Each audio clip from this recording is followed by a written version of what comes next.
इस वीडियो में मैं आपको एक ऐसे हथियार के बारे में बताऊंगा जो आप बैंक को और इन्वेस्टर्स को दिखा के उनसे पैसे ले सकते हो अपने बिजनेस या स्टार्टअप के लिए।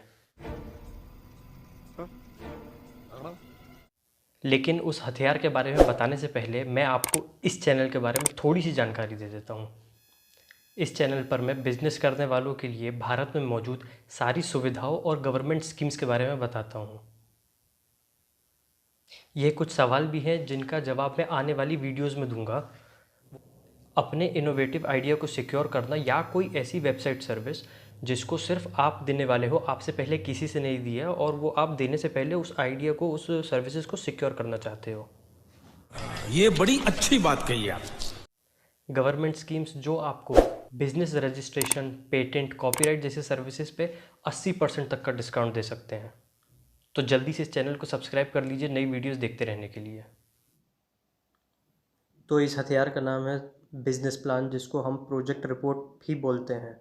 जो हम अभी बैंक में जब जाते हैं या इन्वेस्टर के पास जाते हैं तो जो हमसे फाइल मांगते हैं कि आपकी बिजनेस प्लान या प्रोजेक्ट रिपोर्ट क्या है, तो वो यही है। तो आप वीडियो को अंत तक देखिए। इसमें मैंने एक एग्जाम्पल फाइल गूगल से डाउनलोड किया है जिसको मैं पूरी अच्छी तरीके से आपको एक्सप्लेन करके बताऊँगा, जिसको देखने के बाद मुझे पूरा यकीन है कि आप खुद ही अपना प्रोजेक्ट रिपोर्ट तैयार कर सकते हैं। किसी सीए के पास जाने की आपको ज़रूरत नहीं पड़ेगी। आपकी प्रोजेक्ट रिपोर्ट की जो फाइल है उसके फर्स्ट पेज पे आपकी कंपनी का नाम, address, pin code, mobile number, website, email address, ये सारी चीज़ें, सारी डिटेल्स होंगी। उसके बाद नेक्स्ट पेज पे ही आएगा कॉन्फिडेंशियल एग्रीमेंट। ये बहुत ज़्यादा ज़रूरी होता है। अगर आपका कुछ इनोवेटिव आइडिया है जो सिर्फ आप कर रहे हैं, तो अगर ये आप किसी बिजनेस किसी इन्वेस्टर को देते हैं या अपने बैंक मैनेजर को देते हैं ये फाइल, तो इस पे आप उनका नाम लिख के आप साइन करवा सकते हैं उनसे। इसमें ये लिखा रहेगा कि अगर ये बिजनेस प्लान को वो खुद पर्सनली यूज़ में लेते हैं या उनके द्वारा इसको लीक किया जाता है, तो आप उन पे कानूनी कार्रवाई कर सकते हैं। और उसके बाद यहाँ पे अब पानी तू पी और पी। नेक्स्ट पेज पे लिखा रहेगा टेबल ऑफ कंटेंट्स। इसमें तो काफ़ी सारी चीज़ें दी हुई है। आप अपने बिजनेस प्लान के हिसाब से इसमें आप कर सकते हैं चेंजेस। और ये जो कोने में सीरियल नंबर दिए हैं इसको भी आप अच्छे से अरेंज कर लें। अब इसमें सबसे पहले दिया है इंस्ट्रक्शन, ये यहाँ पे एग्जीक्यूटिव समरी। इसमें आपको 2 से 3 पेज के अंदर अपने बिजनेस के बारे में 2-2 सेंटेंस के अंदर अच्छे से समझा देना है, क्योंकि यही शुरुआत के 2 पेज है, यही डिसाइड करते हैं कि जिसको भी आपने प्रोजेक्ट रिपोर्ट दी है वो इसके आगे पढ़े कि ना पढ़े। तो अब मैं इनको और डिटेल में एक्सप्लेन करता हूँ।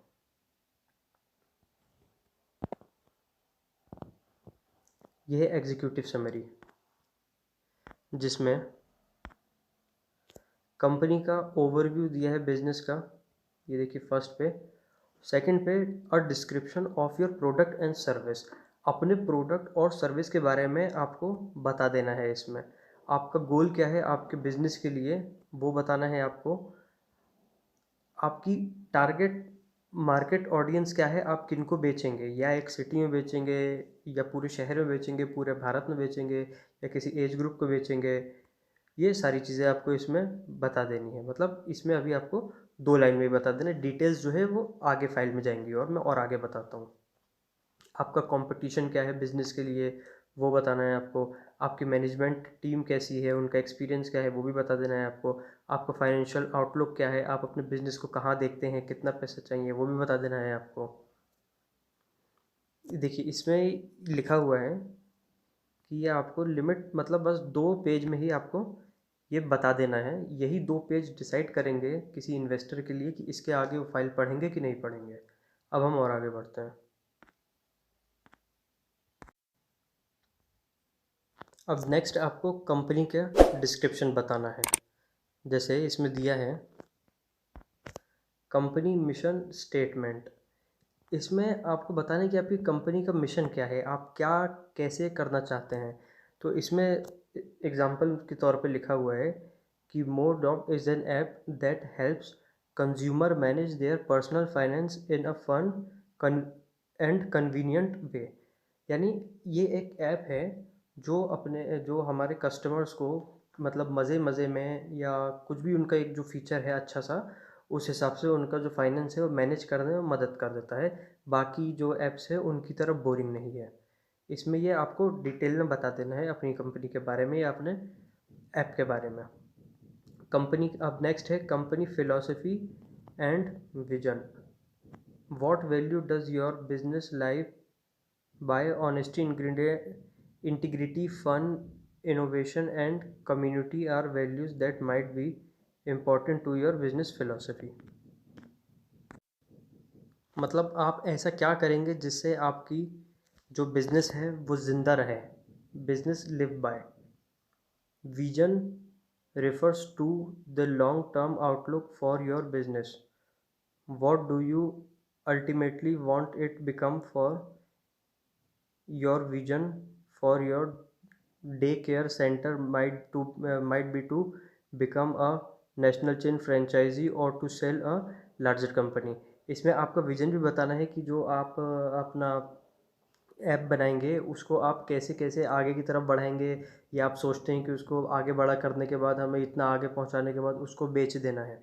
उसके बाद कंपनी के गोल्स बताने हैं आपको कि आप अपनी कंपनी का क्या गोल रखते हैं, आपकी टारगेट मार्केट क्या है, आपका टारगेट मार्केट क्या है, आप किस इंडस्ट्री में आते हैं, अपनी इंडस्ट्री जो जिसमें भी आते हैं उसमें बारे में आपको सारी डिटेल दे देनी है। कैसे आप ग्रो करेंगे, कैसे आप स्टेबल रहेंगे, कैसे आप बने रहेंगे मार्केट में, ये जानकारी देनी है इसमें पूरी। उसके बाद 6 नंबर पे आपको अपना लीगल स्ट्रक्चर बताना है। लीगल स्ट्रक्चर में आपको ये बताना है कि आप अकेले कर रहे हैं बिज़नेस, ये पूरी टीम कर रही है आपकी, कौन कौन लोग हैं आपकी टीम में, या आप पहले से ही ये बिज़नेस को रन कर रहे हैं, या कितना टाइम हो गया है, क्या क्या फैसिलिटीज़ देंगे, वो सारी चीज़ें बतानी है इसमें, ताकि जो इन्वेस्टर और लोन देने वाले हैं वो आपको आसानी से समझ जाएं पूरी लीगल स्ट्रक्चर। नेक्स्ट आएगा प्रोडक्ट्स एंड सर्विसेज।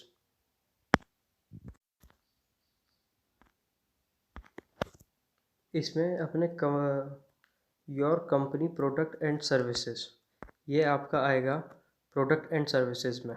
इसमें आपको बताना है कि आप क्या बनाएंगे, कैसे बेचेंगे, किसको बेचेंगे, किसी मैन्युफैक्चरर को बेचेंगे या आपका कोई पार्टनर है, या आप ऑनलाइन बेच के होम डिलीवरी देंगे, वो चीज़ें बतानी है आपको।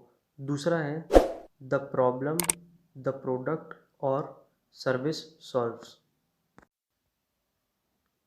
कि आप कैसी परेशानी ख़त्म कर रहे हैं, कैसी प्रॉब्लम सॉल्व कर रहे हैं, कैसी सर्विसेज दे रहे हैं, आपके बिजनेस में क्या यूनिक है, वो सारी चीज़ें आपको इसके अंदर अच्छे से एक्सप्लेन कर देनी है। थर्ड है any proprietary features that give you competitive advantage. इसमें आपको बताना है कि आप जो प्रोडक्ट है, जो आपकी सर्विसेज हैं, उसका आपने पेटेंट या कॉपीराइट लिया है कि नहीं लिया है, या अगर लिया है तो पेंडिंग में है क्या, और अगर आप ले चुके हैं तो कौन से सप्लायर्स और वेंडर्स के साथ आप डील कर रहे हैं, वो चीज़ें इसमें बतानी है। चौथे नंबर पे है how you will price your product और सर्विसेज। इसमें आपने जो अपने प्रोडक्ट का प्राइस रखा है वो आपको बताना है, या जो उसमें फ़ीस है वो बताना है, या आपकी कोई ऐप का कोई सब्सक्रिप्शन है उस बारे में डिटेल बताना है, या कोई लीज़ स्ट्रक्चर है वो बताना है, प्रोडक्ट और सर्विसेज के बारे में बताना है। आपका प्रोडक्ट जो है वो कैसे, मतलब आपका अगर कोई कंपटीशन है तो उससे अच्छा कैसे हो सकता है, वो सारी चीज़ें बतानी है। आप कम मार्जिन ले रहे हैं, ज़्यादा मार्जिन ले रहे हैं, आपकी स्ट्रेटजी क्या रहेगी, किस तरीके से आप अपने कस्टमर्स को अट्रैक्ट करेंगे, आप क्या उम्मीद करते हैं, क्या उम्मीद तो नहीं वर्ड यूज़ करना चाहिए, आप क्या करते हैं कि आपका प्रॉफिट मार्जिन इतना परसेंटेज में रहे। और अगर आपने कोई पेटेंट वगैरह ले रखा है तो उसका डॉक्यूमेंट आप इसमें लगा दीजिए। तो ये जो अभी मैंने ऊपर आपको सारी चीज़ें बताई हैं, ये चीज़ें जो भी इन्वेस्टर हैं वो पढ़ के उनको आइडिया लग जाएगा कि मतलब आप क्या बताना चाहते हैं, क्या प्रोडक्ट देना चाहते हैं, कैसे क्या करना चाहते हैं। तो हम इससे और आगे की तरफ जाएंगे।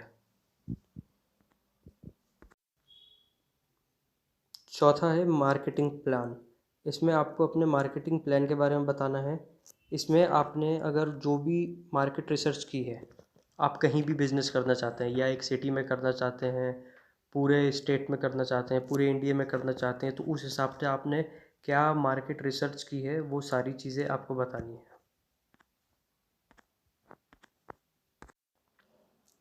आपने जो अपना मार्केट रिसर्च किया है वो ऑनलाइन किया है, ऑफलाइन किया है या किस तरीके से किया है, वो सारी जानकारी आपको देनी है इसमें।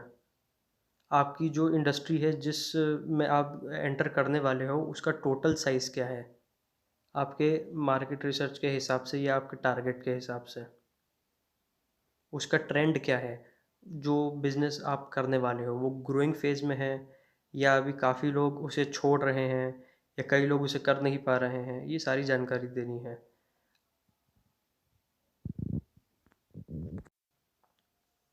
दूसरा है बैरियर्स टू एंट्री।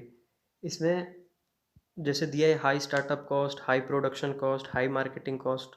तो इसमें आपको बताना है कि अगर आपका कोई रनिंग बिजनेस है तो उसमें आप क्या क्या अभी परिस्थितियों से आप लड़ रहे हैं, या अगर आप अपना बिजनेस शुरू करते हैं तो क्या क्या परिस्थितियां हैं जो आपके सामने आ सकती हैं।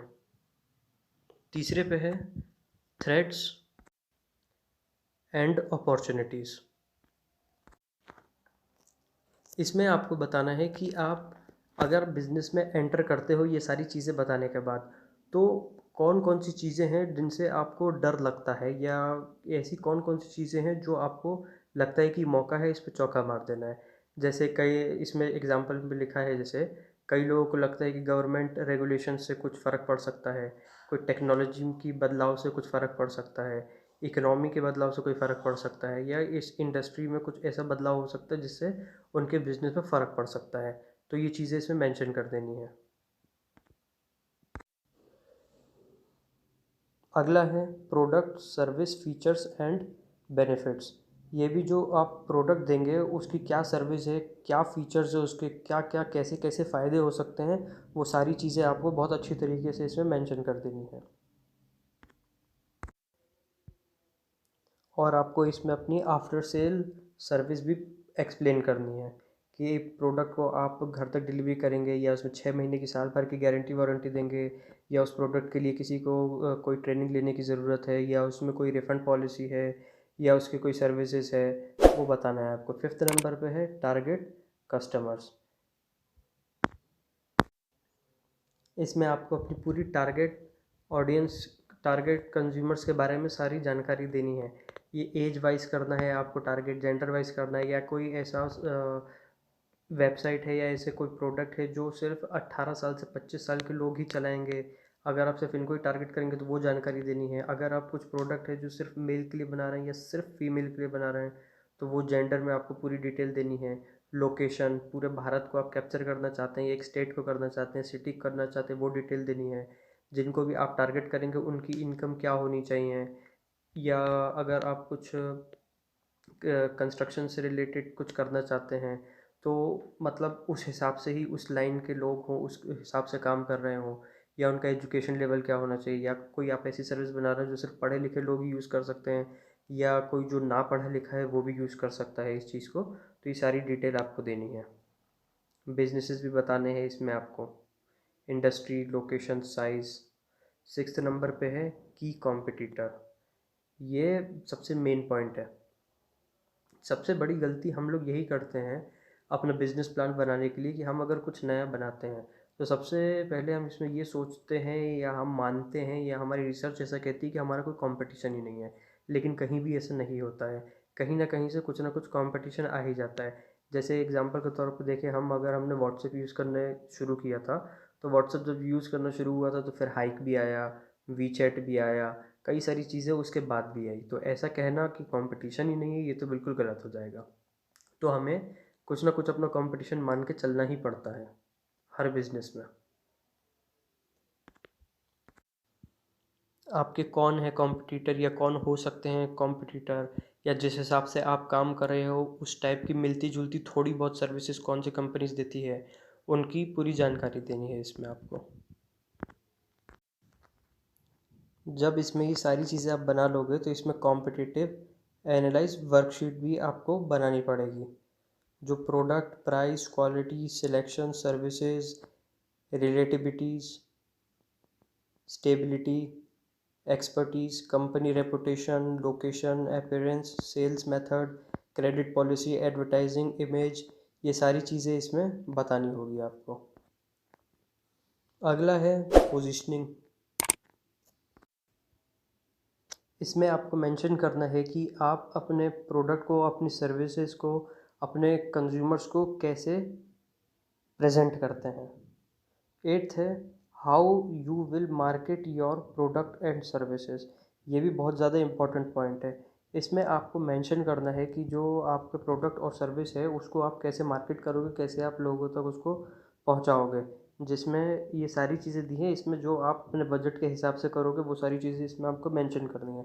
आप ऑनलाइन करोगे, प्रिंट करोगे न्यूज़पेपर में या फ्लैट्स वगैरह बांटोगे, रेडियो में आप उसके ऐड करोगे, टीवी वगैरह में ऐड करोगे आप उसके, या घर घर जाके बोलोगे किसी को, या कोई आपका दूसरा अपना तरीका भी हो सकता है, वो भी आप इसमें मेंशन कर सकते हैं। जैसे बिजनेस वेबसाइट भी है, सोशल मीडिया मार्केटिंग भी है, email marketing, mobile marketing, search engine optimisation, content marketing, print market material, brochures flyers business cards, public public relations, trade shows, networking, word of mouth, referrals, कोई भी, या इसके अलावा भी कोई अदर तो हो तो आप वो भी मेंशन करके उसकी डिटेल लिख दीजिए इसमें।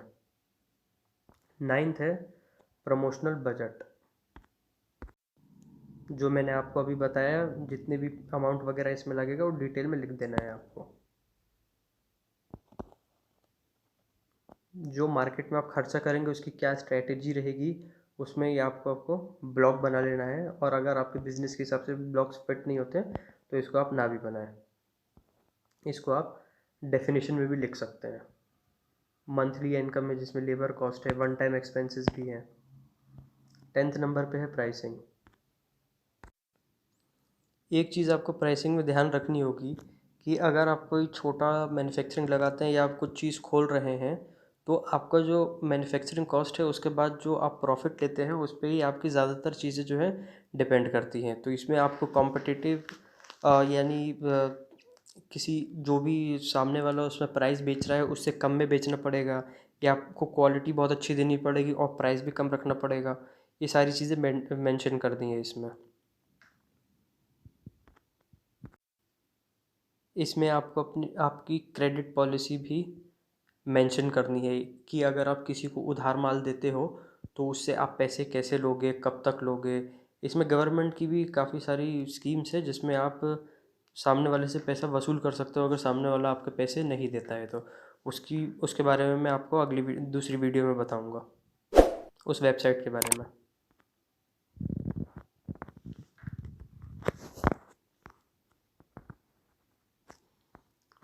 Price strategy worksheet. इसमें आपको अपनी पूरी वर्कशीट बना लेनी है, कॉस्ट वैल्यू और सारी चीज़ें लिख के। 11th नंबर पे है लोकेशन और प्रपोज्ड लोकेशन। इसमें आपको पूरी जानकारी देनी है कि जिस जगह पर आप बिज़नेस करेंगे, जो भी आपने लोकेशन चूज़ की है वो क्यों की है, क्या बेनिफिट है, क्या फ़ायदे हैं वहाँ पे, या वहाँ पे जो लोकेशन है वो बहुत अच्छी है कस्टमर के आने जाने के लिए, वहाँ पे पार्किंग बहुत अच्छी है, वहाँ पे एम्प्लॉयज़ बहुत सस्ते मिल जाते हैं, वहाँ पे कस्टमर्स बहुत ज़्यादा हैं, वहाँ पे वहाँ जहाँ पे भी आपने अपना सेटअप किया है वहाँ से ट्रांसपोर्टेशन रेलवे स्टेशन तक का बहुत सस्ता पड़ता है क्या, ये सारी चीज़ें आपको बतानी है। आपने जो भी जगह ली है वो इंडस्ट्रियल एरिया में है, रिटेल एरिया में है, या किसी और एरिया में है, या उसको आपने किराए पे लिया है, या उसका रेंट एग्रीमेंट या आपकी खुद की है, वो सारी चीज़ें देनी है आपको। 12th नंबर पे है डिस्ट्रीब्यूशन चैनल। इसमें आपको अपना पूरा मेथड बताना है कि जो भी आप प्रोडक्ट बनाएंगे उसको आप रिटेल में देंगे, उसको आप डायरेक्ट बेच देंगे, ई कॉमर्स में बेचेंगे, होलसेलर्स को देंगे, या कुछ और अलग तरीका आप इसमें अपनाएंगे, तो वो चीज़ें आपको इसमें मेंशन कर देनी है। फिर अगेन इसमें डिस्ट्रीब्यूशन चैनल का जो है वो आपको वर्कशीट बना लेनी है इसमें अलग अलग।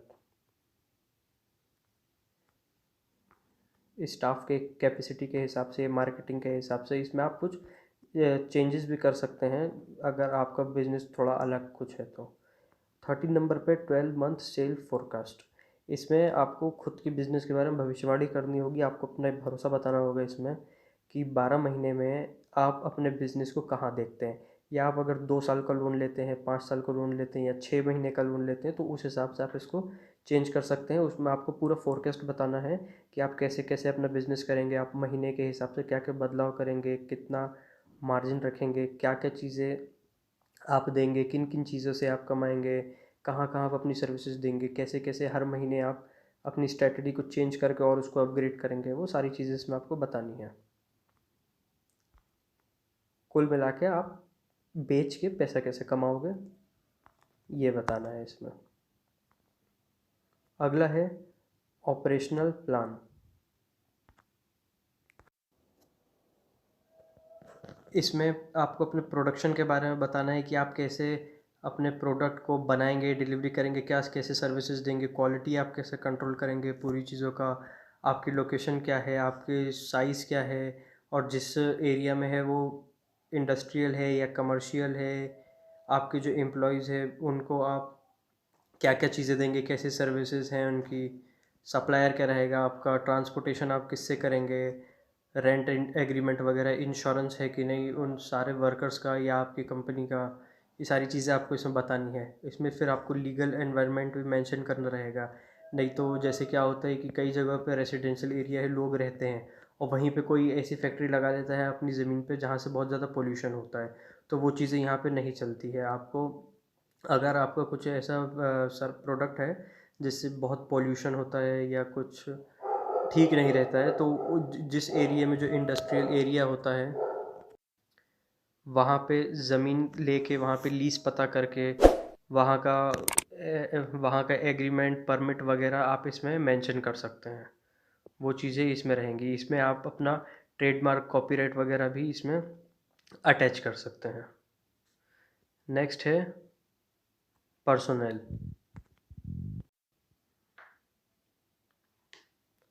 What type of employees are there, any licensing और एजुकेशनल रिक्वायरमेंट। इसमें आपको बताना है कि जो भी आप एम्प्लॉयज़ हायर करेंगे वो क्या क्या, कितने पढ़े लिखे होने चाहिए, क्या उनकी क्वालिफ़िकेशन होनी चाहिए, आपको कितने एम्प्लॉयज़ चाहिए, आप कैसे अपना काम कराएंगे एम्प्लॉय से, फ्रीलांसर या कोई किसी को कॉन्ट्रैक्ट दे के आप काम करवाएंगे, आपको अपने जॉब डिस्क्रिप्शन में क्या क्या चीज़ें चाहिए वो आपको मेंशन करनी पड़ेगी किसी को जॉब देने से पहले। आपका पे स्ट्रक्चर क्या रहेगा, किसी को अगर आप काम पे रखते हैं उसको आवरली पैसे देते हैं, सैलरी पे रखते हैं, या सिर्फ कमीशन देते हैं, या कुछ और आपकी जो स्ट्रेटजी है उस हिसाब से आप काम करते हैं। आप अपने कैसे एम्प्लॉयज़ ढूंढेंगे, क्वालिफाइड या जिस भी तरीके से, वो आपको इसमें मेंशन कर देना जिस टाइप के आपको चाहिए। किस तरीके की जो ट्रेनिंग है वो आपके एम्प्लॉयज़ को देना ज़रूरी रहेगी या आप देंगे, वो भी चीज़ें आपको इसमें मेंशन करनी है। इन्वेंट्री में आपको बताना है कि आप अपनी इन्वेंट्री में कितना रॉ मटेरियल लाएंगे, कहाँ से सप्लाईज लाएंगे, ये कितना मतलब फिनिश प्रोडक्ट्स बनाएंगे, मतलब कहाँ तक बनाएंगे। कहीं ऐसा तो नहीं कि आपने 70% काम किसी प्रोडक्ट पे जैसे आप मान लीजिए जीन्स बनाते हैं तो जीन्स का 70% काम आपने अपनी फैक्ट्री में कर लिया, बाकी का 30% काम करने के लिए आप किसी और फैक्ट्री में भेज रहे हैं, तो वो चीज़ें इसमें मेंशन करनी पड़ेगी। और उसके बाद आप अगर आप अपनी इन्वेंट्री बना रहे हैं, कोई गोदाम वगैरह बना रहे हैं, तो उसमें आप कितना पैसा लगाएंगे गोदाम बनाने के लिए, वो आपको चीज़ें मेंशन करनी पड़ेगी। कई बार ऐसा होता है कि त्योहारों के समय पे कपड़े वगैरह की डिमांड एकदम से बढ़ जाती है, तो उस समय किसी किसी का गोडाउन वगैरह भी छोटा पड़ जाता है, तो उस समय 1-2 महीने के लिए आपको कोई आसपास एक और गोडाउन वगैरह भी किराए पे लेना पड़ सकता है क्या, वो सारी चीज़ें भी इसमें मेंशन कर देनी है। ठीक है। और इसमें 7 नंबर पे है सप्लाईज़। अगर आप किसी से रॉ मटेरियल परचेज़ कर रहे हैं या किन किन लोगों से रॉ मटेरियल परचेज़ करेंगे, आप उनके बारे में पूरी डिटेल देनी है इसमें। क्रेडिट पॉलिसी वो क्या रहेगी, अगर आप किसी को उधार पे बेच रहे हैं माल तो उसके लिए क्या पॉलिसीज़ रहेगी उनसे पैसे लेने के लिए, या कैसे आप उनको हैंडल करेंगे, वो सारी चीज़ें आपको इसमें मेंशन कर देनी है। उसके बाद है मैनेजमेंट एंड ऑर्गेनाइजेशन। इसमें आपको बायोग्राफी लिखनी है ओनर की या एम्प्लॉयज़ की, आप उनका रिज्यूमे वगैरह भी इसमें लगा सकते हैं। गैप्स है सेकंड नंबर पे, अगर कोई आपका जो मैनेजमेंट अगर कोई छोड़ के चले जाता है तो उसको आप कैसे फिल करेंगे। तीसरे नंबर पे है एडवाइज़री। इसमें है कि आपकी कंपनी के जो एडवाइज़री होते हैं, अटॉर्नी के, अकाउंटेंट होते हैं, बोर्ड ऑफ डायरेक्टर होते हैं, कंसल्टेंट, बैंकर, मेंटर्स वगैरह जो होते हैं, उनकी डिटेल्स आपको इसमें मेंशन कर देनी है। चौथे नंबर पे है ऑर्गेनाइजेशन चार्ट। इसमें आप अपने बिज़नेस को कैसे ड्राइव करेंगे, क्या आप भविष्य है इस बिज़नेस का, वो सारी चीज़ें आपको इसमें बतानी है, जो कि हम इससे पहले ही ऊपर वाले पेज में मेंशन कर चुके हैं। ये एक ऑर्गेनाइजेशन चार्ट है जिसमें आप फ़ोटो लगा के या नाम की डिटेल्स वगैरह भर के इसको बना सकते हैं। नेक्स्ट है स्टार्टअप एक्सपेंसेस एंड कैपिटलाइजेशन।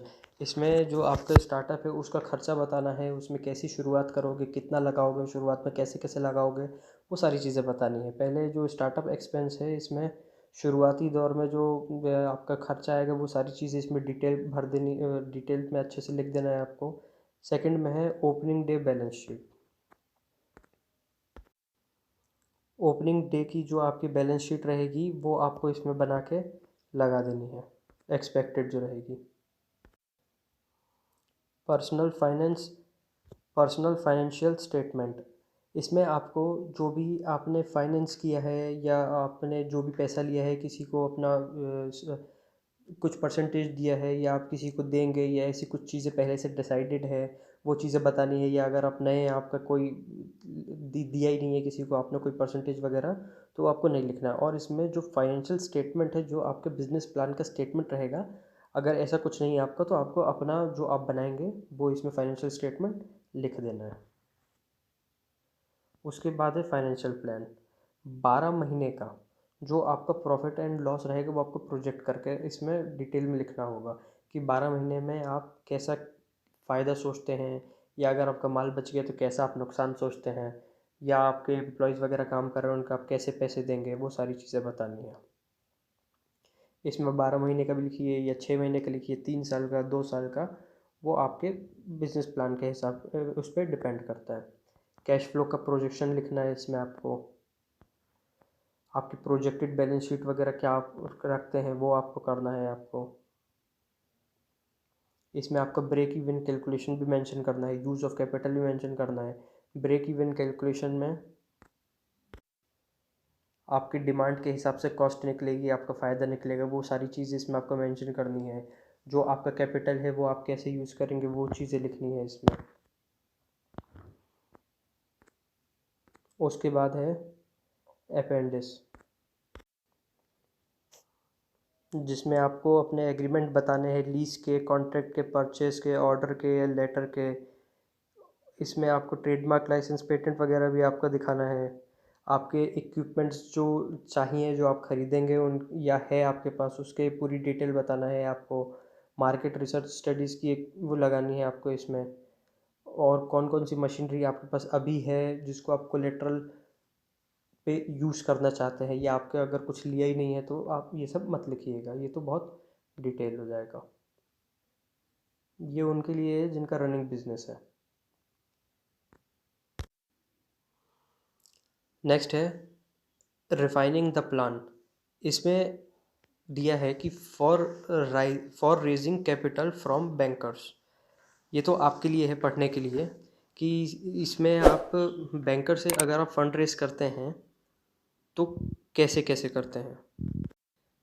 ये पढ़ने के बाद आपको आपके बिजनेस प्लान के हिसाब से आपको अलग एक बनाना होगा, बैंकर के हिसाब से और इन्वेस्टर के हिसाब से। जैसे इसमें आ गया, आपको कितने पैसे की ज़रूरत है, आपको जो भी पैसा चाहिए आप उनको किस तरीके से इस्तेमाल करेंगे, अगर आपका बिज़नेस अच्छी तरीके से दौड़ता है तो आप अपने बिज़नेस को अच्छी तरीके से मजबूती से कैसे दौड़ाएंगे, बिल रीपेमेंट वगैरह आप कैसे करेंगे। आपके पास कोई अगर ज़्यादा लोन चाहिए, अगर लोन नहीं मिल पा रहा है, कुछ उसमें दिक्कतें आ रही है, तो उसमें आप क्या कोलेट्रल दे सकते हैं। और दूसरा है कि अगर आप किसी इन्वेस्टर से फंड रेज करते हैं तो उसमें आपको क्या क्या दिखाना पड़ेगा। इन्वेस्टर्स का जो पैसा है वो आपको कम समय के लिए चाहिए या ज़्यादा समय के लिए चाहिए, उन पैसों को आप कैसे इस्तेमाल करेंगे, आपका बिजनेस जो आप कर रहे हैं उसका एग्ज़िट प्लान क्या रहेगा, आप उसका कभी बायबैक लाएंगे, बेच देंगे या उसका आईपीओ लेके आएंगे, उसका आप कैसे क्या परसेंटेज डिसाइड करते हैं। इसमें वो सारी इन्वेस्टर्स की जो डिटेल है वो आ जाएगी। ये अगर कोई मैन्युफैक्चरिंग बिजनेस करता है तो ये उनके लिए है कि रॉ मटेरियल के बारे में बताना है, कैसे लेंगे, कितने का लेंगे, कैसे मैनेज करेंगे अपनी इन्वेंटरी को, उनकी सप्लाई चेन क्या रहेगी, नए प्रोडक्ट्स को कैसे डेवलप करेंगे वो, ये चीज़ें बतानी है। अगर आप कुछ सर्विस बिजनेस करते हैं तो उसमें ये इस टाइप की आपको डिटेल बतानी पड़ेगी। इससे हट के भी आपके बिज़नेस के हिसाब से हो सकती हैं, वो आपको इसमें मेंशन करनी है। जैसे कैसे आप प्रॉफिट बनाओगे, कैसे आपकी प्राइसिंग रहेगी, क्या आपकी क्वालिटी रहेगी, क्रेडिट वगैरह क्या है, पेमेंट क्या है, सब्सक्रिप्शन क्या है, सर्विसेज कैसे दोगे, कैसे उसको अपग्रेड करोगे, वो चीज़ें बतानी है इसमें आपको। और अगर आप कोई रिटेल बिजनेस शुरू कर रहे हैं तो इसमें ये कुछ चीज़ें आएंगी। आप अपने बिजनेस के हिसाब से इसमें चेंज भी कर सकते हैं कि आप रिटर्न और एक्सचेंज वगैरह कैसे हैंडल करेंगे, कस्टमर को क्या सर्विस पॉलिसी देंगे, क्या जो आपके रिटेल कस्टमर रिटेल की जो आप शॉप्स हैं वहाँ पे भी वही प्रोडक्ट बेच रहे हैं और ऑनलाइन भी वही प्रोडक्ट बेच रहे हैं क्या, आप कैसे ब्रांड्स वगैरह को आप अपने उसको प्रोटेक्ट करेंगे, क्या आपका सेल पॉइंट रहेगा, ये चीज़ें इसमें बतानी रहेंगी। और अगर आप ई कॉमर्स अपना बिजनेस स्टार्ट कर रहे हैं तो उसमें आपको बताना होगा कि आप अपना प्रोडक्ट अगर ऑनलाइन बेचेंगे तो उसकी पैकेजिंग वगैरह कैसे करेंगे, आप उसको अपनी वेबसाइट पे ही बेचेंगे या किसी और ई कॉमर्स से टाई अप करके बेचेंगे या ई कॉमर्स सेलिंग करेंगे किसी और पे, किस तरीके की टेक्नोलॉजी आप इस पे यूज़ करेंगे, आपकी वेब होस्टिंग सर्विस क्या है, वेब डिज़ाइनिंग सर्विस किससे ले रहे हैं, shopping cart provider, payment processing service, fulfilment and shipment service, email marketing service, ये सब चीज़ें इसमें बतानी है। आपका प्रोडक्ट अगर वापस वगैरह आ जाता है तो उसके लॉसेस जो होंगे उसको आप कैसे हैंडल करोगे, ये सब चीज़ें इसमें आपको बतानी है। अगर आप कोई सॉफ्टवेयर का कर रहे हैं तो उसमें ये सारी चीज़ें आ जाएंगी, आप अपने हिसाब से बदल भी सकते हैं इसमें, आपके जो बिजनेस में रहेगा वो आप इसमें चेंज भी करके लिख सकते हैं